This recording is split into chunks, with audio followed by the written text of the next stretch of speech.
Rain blurred Tokyo's neon into a watercolor haze, painting the city in streaks of pink, blue, and gold that shimmered on the slick pavement. The city felt both alive and distant, its heartbeat muffled by the steady drumming of water on glass. Each droplet seemed to carry a memory, a fragment of laughter or sorrow, dissolving into the night as quickly as it appeared. The world outside was a dreamscape, familiar yet unreachable, as if Tokyo itself was holding its breath, waiting for something to change.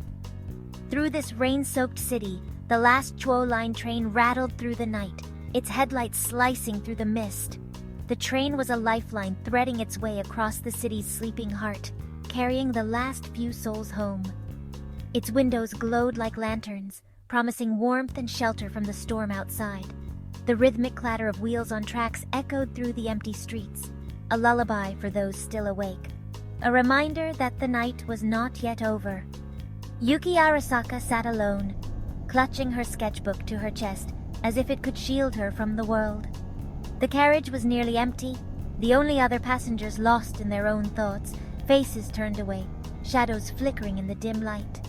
The rhythm of the wheels and the rain became her only companions, a steady, soothing presence that filled the silence. She traced patterns on the fogged window with her finger, watching the city lights blur and dance, each one a story she could never quite reach. Her reflection in the window was pale, almost ghostly, eyes wide and searching. The uniform she wore felt like a costume from another life, a life where things were simpler, where she belonged. Now it was just fabric and memory, a reminder of how much had changed. She wondered if anyone would recognize her anymore, or if she had become a stranger even to herself. The rain traced lines down the glass, mirroring the tears she refused to let fall. The silence pressed in, heavy and absolute, broken only by the soft mechanical chime of the automated announcement for her stop. Shinjuku Joenmai. The name echoed through the carriage, familiar yet distant, like a call from a place she no longer belonged. The lights flickered as the train slowed, casting long shadows that seemed to stretch and reach for her, urging her to move, to step out into the unknown. Dread twisted in her gut, a cold knot of fear and longing. She didn't want to get off, didn't want to face the emptiness waiting on the platform, the echo of her own footsteps in the vast deserted station. The thought of stepping into the night, of leaving the fragile safety of the train, made her grip the seat tighter. She wished she could stay hidden, invisible, just another shadow among the many. She wished the train would never stop, that she could remain suspended in motion, safe from whatever waited in the dark beyond the doors. In that fleeting moment, the world outside faded away, and all that remained was the gentle rocking of the carriage, the soft glow of the lights, and the hope that somehow the journey could last just a little longer. Yuki opened her sketchbook, hands trembling. The pages were filled with the faceless man from her nightmares, always wreathed in fire, always watching. She drew him again, desperate to trap the terror on paper, but the fear only grew. Her parents had dismissed her nightmares as stress, but she knew better. The faceless man was more than a dream. He was an omen. As the train slowed, she finished the sketch, the blank face staring up at her. She slammed the book shut, heart pounding, knowing the image was already loose. The nightmare was waiting for her, just beyond the platform. The train hissed to a stop. Yuki stepped onto a deserted, fog-shrouded platform. The city's usual bustle was gone. No staff, no commuters, just silence and the hum of vending machines. The fog clung to the pillars, transforming the familiar station into something alien. Every sound she made felt too loud, every shadow too deep. She felt watched, a trespasser in forbidden territory. The train pulled away, leaving her truly stranded. The only way out was down the dark stairwell. She hesitated, hand gripping the cold railing, fear rooting her in place. The silence was absolute, and she was utterly alone. A high-pitched whine pierced the silence, growing into a shriek inside Yuki's skull. The crimson echo. She'd heard the legend, but now it was real, tearing at her senses. Lights flickered, fog swirled, and nausea threatened to overwhelm her. The sound was agony, ancient and malevolent, until it vanished as suddenly as it began.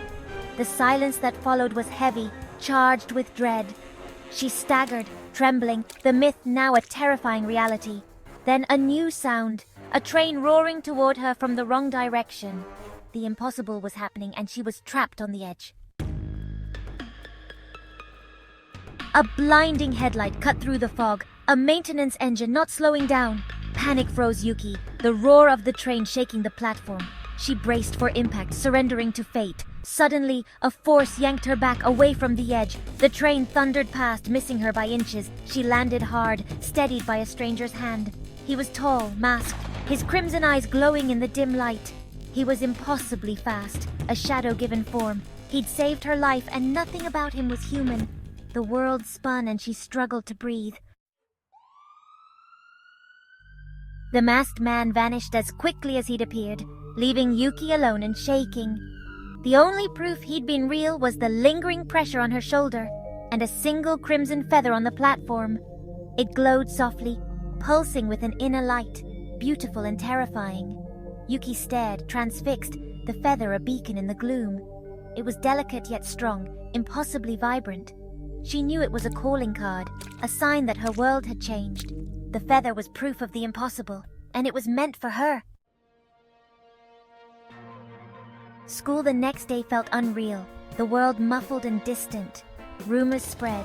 2 students missing, last seen at Shinjuku Juenmai after hearing the Crimson Echo. Yuki's blood ran cold. It wasn't just a myth. She started seeing crimson feathers everywhere, a flash in the hall, a streak in a book, a glint in a window. Each sighting pulled her deeper into the mystery, obsession taking root. The world felt dangerous, the veil between realities thin. She couldn't focus, haunted by the feather she'd left behind. She had to go back. She had to know. The final bell rang, echoing through the emptying halls like a distant memory.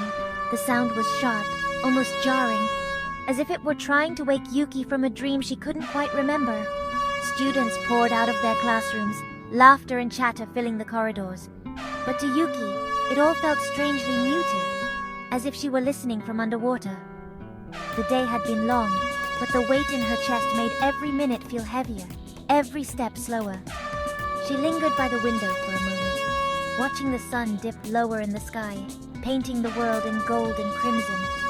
Something inside her pulled, an invisible thread tugging her back to the place she'd tried to forget. Yuki ignored her friends' calls, their voices fading into the background as she slipped away from the group.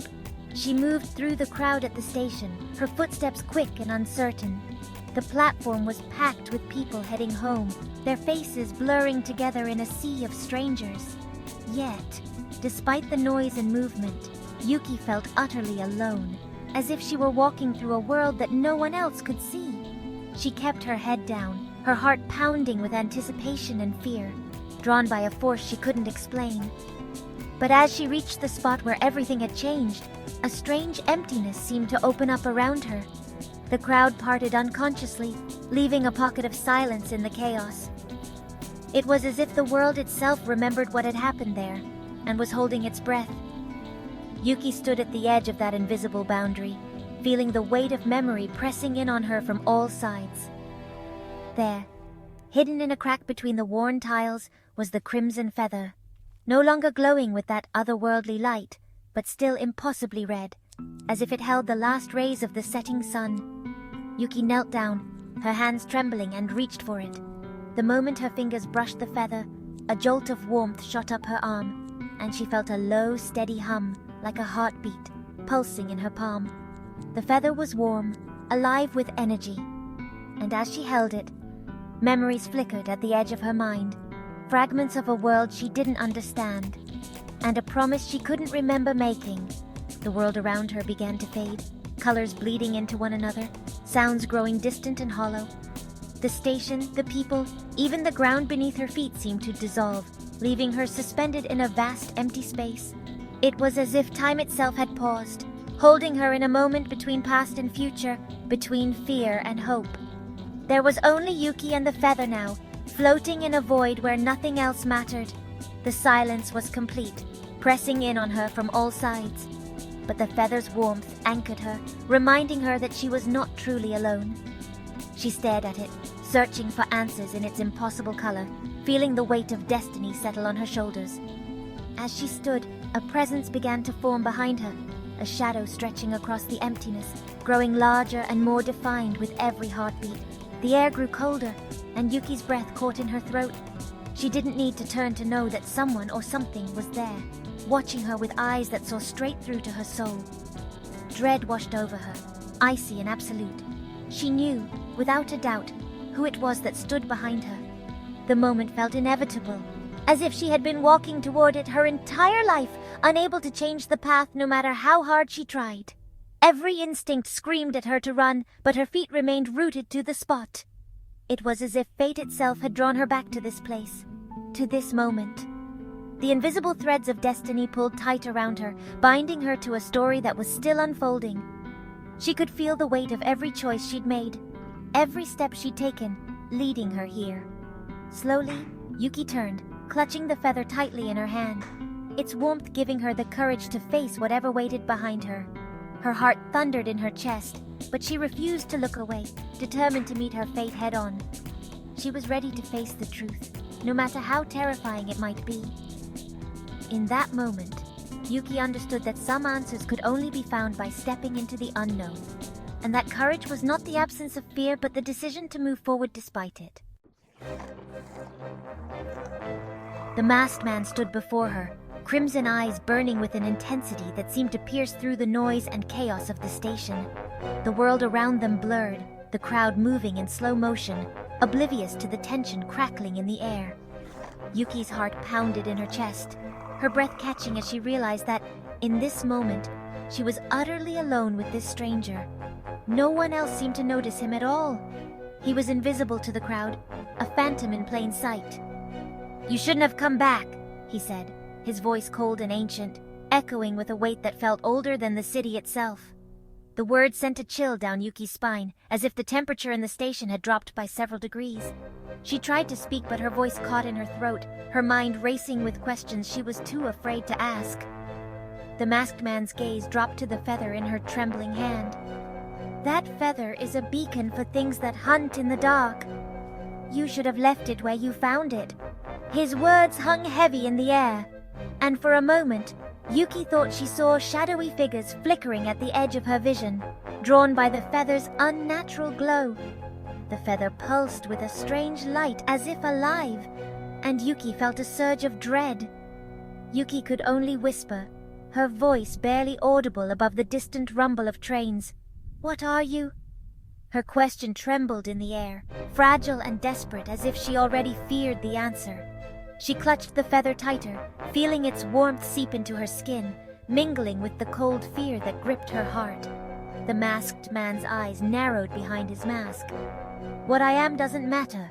By picking up that feather, you've made a pact, one that cannot be undone." His words were final, carrying the weight of fate itself. Yuki's mind reeled, trying to make sense of what he meant. But the truth pressed in on her from all sides.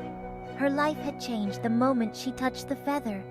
He stepped closer, the air growing cold enough that Yuki could see her breath. An icy mist curled around his feet, swirling between them, and she instinctively recoiled, her back pressing against the tiled wall. The masked man's presence was overwhelming, as if he carried winter itself within him. "A clock started ticking the moment you touched it," he intoned, his words slow and deliberate. In Yuki's mind, she could almost hear the relentless ticking of a clock, each second echoing louder than the last. The feather's glow seemed to pulse in time with the imagined countdown, a constant reminder that time was slipping away. "Keep that feather, and you will die in 13 days. The warning was stark, leaving no room for hope or negotiation. Yuki's mind raced with questions. What would happen if she tried to get rid of it? What hunted her now? But the masked man offered no answers, only the certainty of a deadline and the promise of danger lurking ever closer. Without another word, he vanished into the crowd, dissolving like mist in the morning sun. Yuki was left standing alone on the platform, the feather burning in her hand, its heat now a constant reminder of the pact she had unwittingly made. The masked man's warning echoed in her mind, chilling her to the core. 13 days. The countdown had begun, and there was no turning back.